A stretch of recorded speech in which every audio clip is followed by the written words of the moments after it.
Guys, magandang gabi sa inyong lahat. Welcome back to my YouTube channel.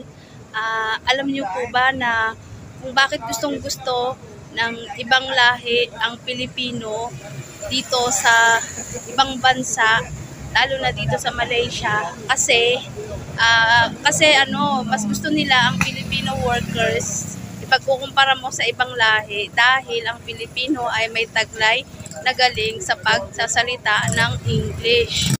Kahit na hindi sila nakapagtapos ng kanilang kurso o kahit na hanggang elementarya lang sila o high school, kahit pa paano, marunong silang magsalita ng salitang English. Kaya doon nagkakaintindihan at ayun ang gusto nila kaysa ipagkumpara mo sa ibang lahi.